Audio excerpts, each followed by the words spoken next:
It's Assalamualaikum Ibu. Waalaikumsalam, Mbak. Perkenalkan Ibu, sebelumnya nama saya Perawat Siti Mesaroh dari Rumah Sakit Universitas Aisyah Surakarta. Jadi di sini Ibu, saya akan memberikan sedikit materi tentang discharge planning diare. Nah, sebelumnya boleh diperkenalkan Ibu namanya siapa? Ya, namanya Ibu Sari. Ibu Sari. Adiknya namanya siapa? Fahri. Oh, Dek Fahri. Halo, Ya. ganteng. Umurnya berapa Bu, Dek Fahri? Umurnya 3 bulan, Mbak. Oh, 3 bulan. Oke.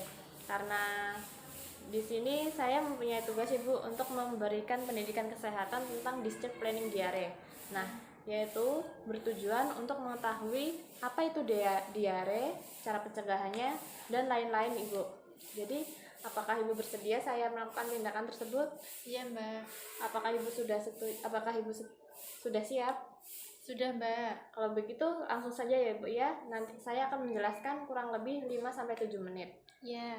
Kalau begitu langsung ya Bu ya. Sebelumnya definisi dari diare. Diare adalah penyakit yang ditandai dengan bertambahnya frekuensi buang air besar, biasanya 3 kali sehari.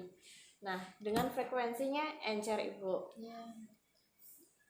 Nah, jadi diare itu ada beberapa yang menyebabkan diare. Yang pertama yaitu infeksi yang disebabkan oleh bakteri, virus, atau parasit. Kemudian malabsorpsi atau terjadi tidak dapat melakukan penyerapan sari-sari seperti itu ya Bu ya dalam perut. Kemudian keracunan bahan kimia atau racun yang terkandung dalam bahan makanan. Nah, kemudian alergi, kemudian imunodefisiensi yaitu kekebalan tubuh yang menurun. Bisa jadi imunnya lagi kurang fit Bu, jadi bisa terjadi diare seperti itu.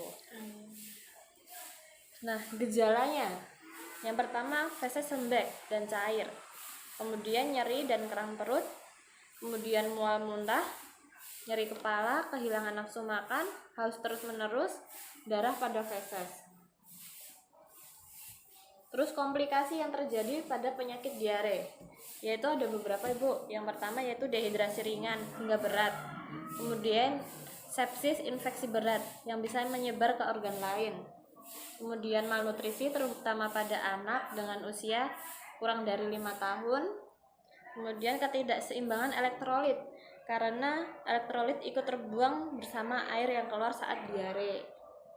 Kemudian kulit di sekitar anus mengalami iritasi karena pH tinja yang terlalu asam. Kemudian pencegahan diare pada anak. Nah, Ibu kan punya baby ya Bu ya. Saya berikan caranya ya Bu ya. Yang pertama yaitu menjaga kebersihan, terutama kebersihan lingkungan, terutama sumber air minum. Pastikan air dan makanan yang dikonsumsi bersih dan matang.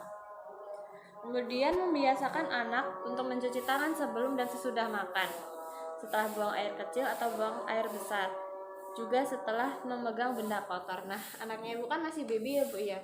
Berarti kalau bisa peralatan yang digunakan untuk memberikan seperti dot itu bisa dibersihkan terlebih dahulu menggunakan air hangat ya Bu ya. Kemudian memberikan ASI anak berusia kurang 2 tahun untuk meningkatkan daya tahan tubuhnya.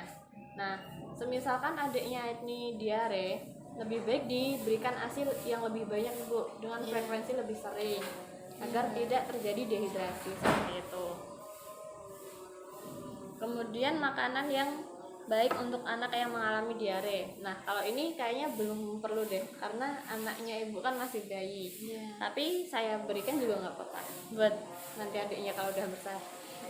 Jadi yang pertama telur matang, kentang, sup, nasi atau bubur roti. Jika bayi atau anak masih menyusu, ia bisa tetap diberikan air susu atau ASI secara rutin atau setiap kali ia muntah dan mencret. Kemudian daging sapi, ayam atau ikan yang dimasak hingga matang. Sayuran yang dimasak seperti wortel, jamur atau buncis. Untuk anak yang sudah bisa mengonsumsi MPASI di atas usia 6 bulan, ia diberikan air putih, ASI dan minuman yang mengandung elektrolit. Misalnya kalau adiknya udah nanti sudah 6 bulan boleh diberikan air kelapa waktu adik mengalami diare seperti itu. Kemudian tanda anak dehidrasi. Yang pertama ada 2 dehidrasi itu, Bu. Jadi berat dan ringan. Nah, berat yaitu tanda-tandanya seperti letargis atau tidak sadar, mata cekung, cubitan kulit perut kembali sangat lambat, kurang lebih 2 detik. Kemudian tidak bisa minum atau malas minum. Untuk dehidrasi ringannya, gelisah atau rewel, haus, minum dengan lahap, mata cekung, cubitan perut kembalinya lambat. Terus pemberian oralit. Untuk mencegah dehidrasi, anak diberikan oralit, Ibu. Oralit bermanfaat untuk meredakan dehidrasi, terutama diare. Dosis dan aturan minum oralit. Anak 0 sampai 1 tahun yaitu 1,5 gelas pada 3 jam pertama, kemudian setengah gelas setiap kali diare. Anak 1 sampai 5 tahun 3 gelas pada 3 jam pertama, kemudian 1 gelas setiap kali diare. Yang ketiga, anak 5 sampai 12 tahun 6 gelas pada 3 jam pertama, kemudian 1,5 gelas setiap kali diare. Obat dan efek samping. Nah, jadi kan ada beberapa obat yang diberikan pada anak saat diare. Nah, yang pertama itu Laktobi. Tapi setiap obat itu ada efek sampingnya, Bu.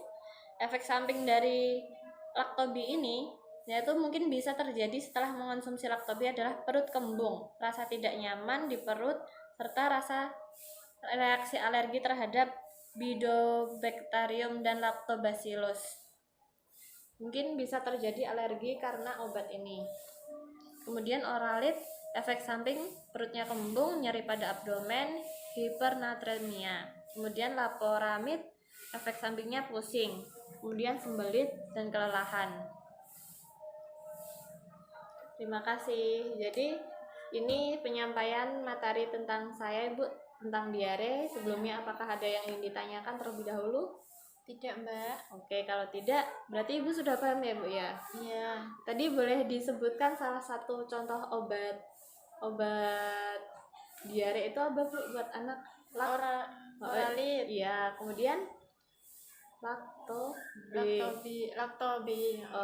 Oke, benar ya, Bu ya. Berarti Ibu Iya. sudah paham ya? Iya, Mbak. Oke, kalau begitu terima kasih Ibu atas kerjasamanya telah mau saya berikan materi. Terima kasih. Wassalamualaikum warahmatullahi wabarakatuh.